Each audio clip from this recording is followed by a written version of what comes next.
Hercules dikenal dekat dengan Prabowo Subianto, bersinggungan dengan kehidupan rakyat jelata, beririsan dengan pejabat dan penjahat. Seberapa hebat seorang Hercules di bumi Nusantara, dan apakah dia layak diangkat sebagai pejabat?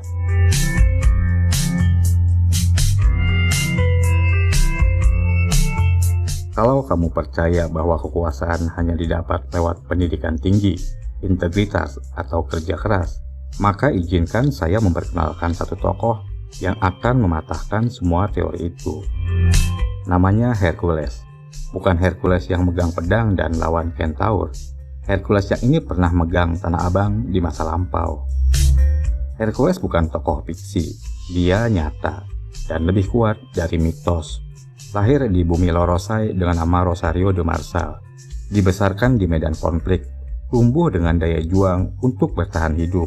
Hercules kehilangan orang tua dan satu tangan akibat konflik bersenjata di Ainaro tahun 1978. Ia juga selamat dari berbagai serangan brutal, ditembak di bagian mata, dibacok berkali-kali, yang membuatnya dijuluki preman tak bisa mati. Tangguhan ini membawa namanya jadi terbang tinggi.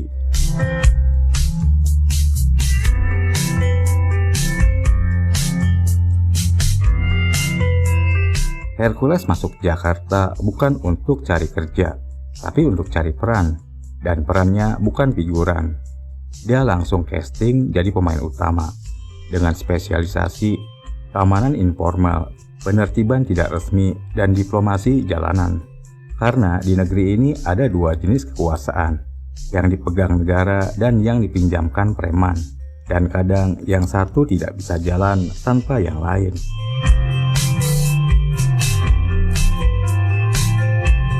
Negara ini sangat luas untuk diurus satu keluarga. Polisi tidak bisa jaga semua sudut. Militer tidak mungkin peka sampai ke lapak emperan. Maka muncullah sistem outsourcing paling tua di republik ini, premanisme. Preman bukan kriminal, dia rekanan, dia subkon kepercayaan. Dia ngatur pasar, jaga keamanan, bahkan bantu penertiban. Bedanya sama aparat, seragamnya tidak resmi, tapi tenaganya sering lebih efektif. Soal etika, tidak usah cerewet, di jalanan yang penting beres. Dan Hercules mengerti hal itu.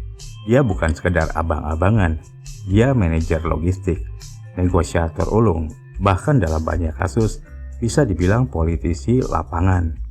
Hercules bukan cuma kuat, tapi juga tahu kapan harus kompromi dan kapan harus menonjol.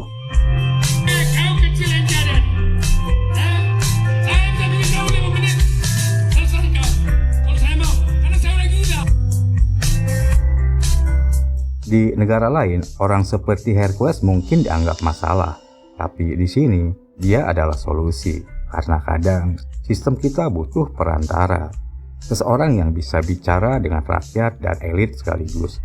Seseorang yang bisa meredam konflik sebelum wartawan datang. Seseorang yang bisa menertibkan keributan tanpa perlu surat tugas. Dan Hercules dengan nama sekuat legenda jadi ikon itu.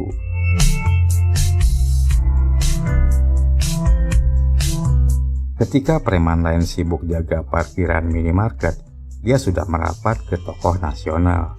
Ketika yang lain tawuran pakai celurit, dia sudah pidato di forum ormas. Dia bisa masuk ke semua ruangan, asal ada kursi kosong dan uang jalan.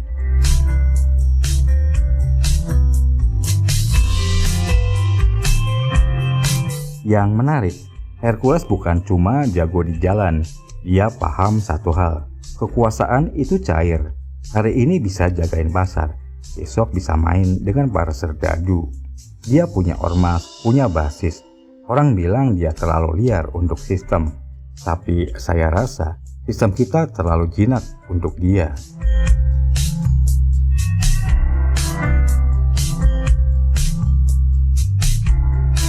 Kenapa Hercules bisa punya relasi luas? Karena dia paham bahwa dalam politik, model sosial itu bisa datang dari mana saja.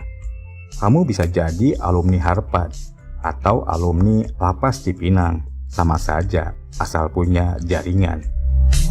Dan Hercules jaringannya tidak main-main. Dari petugas parkir sampai bekas petugas partai, dari penjaga pasar sampai penghuni gedung bekas kolonial. Semua kenal dia, bukan karena takut, tapi karena butuh. Karena kadang untuk mengatur sesuatu yang berantakan, kamu butuh orang yang ngerti cara kerja kekacauan.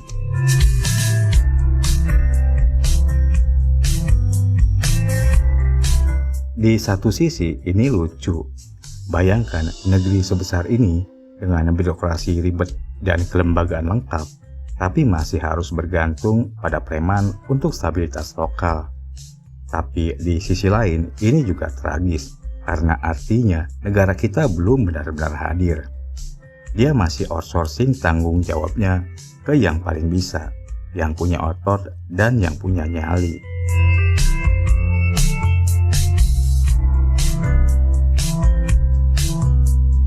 Dan jangan salah, preman itu bukan musuh negara. Dia anak pungut negara, dirawat diam-diam, dipelihara dalam gelap, yang dipanggil kalau butuh. Jadi kalau kamu melihat Hercules duduk di acara resmi, jangan heran. Itu bukan salah undangannya. Itu tanda bahwa negara kita sudah lama menyatu dengan kekuasaan informal. Dan dalam kekuasaan informal, otot kadang lebih dihargai daripada otak. Bukan berarti Hercules tidak punya otak. Justru sebaliknya, butuh kecerdasan luar biasa untuk bertahan di dunia preman dan bisa duduk berdampingan dengan tokoh partai. Kamu pikir itu gampang?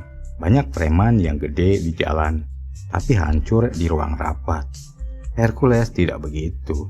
Dia bisa minum teh dengan kepala desa di pagi buta dan ngopi dengan jenderal menjelang malam. Saya sering ketemu dengan beliau apa patah. Saya sering dimarahin. Kamu nggak boleh keras tuh boleh. Dengan jejaring yang begitu luas, maka saya ingin mengusulkan, kalau negara ini masih mau pakai jasa preman, kenapa tidak sekalian saja dilegalkan? Bikin kementerian khusus, Kementerian Keamanan Alternatif dan Penertiban Rakyat. Singkatannya Ketret. Menterinya ya jelas Hercules, wakilnya Bang Ucok yang sering muncul di FTV kriminal. Supaya jujur sekalian, daripada pura-pura bersih tapi diam-diam butuh mereka, mending dirangkul. Lagi pula selama yang mereka tabrak itu etika, rakyat kita sudah terbiasa melihatnya, dan rakyat tidak bakal marah membabi buta. Paling jauh hanya menertawakan di warung kopi ketika melihat pejabat yang kelakuannya norak.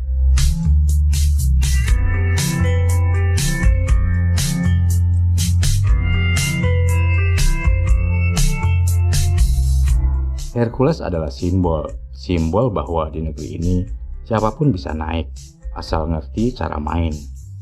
Kamu tidak perlu jadi akademisi, cukup jadi orang adaptif. Tidak perlu masuk UGMI, cukup masuk jaringan.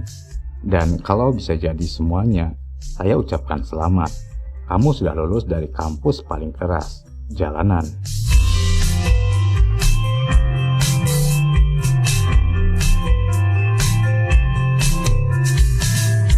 Di negeri yang lebih menghargai kekuasaan daripada keadilan dan lebih butuh stabilitas daripada moralitas, preman adalah solusi.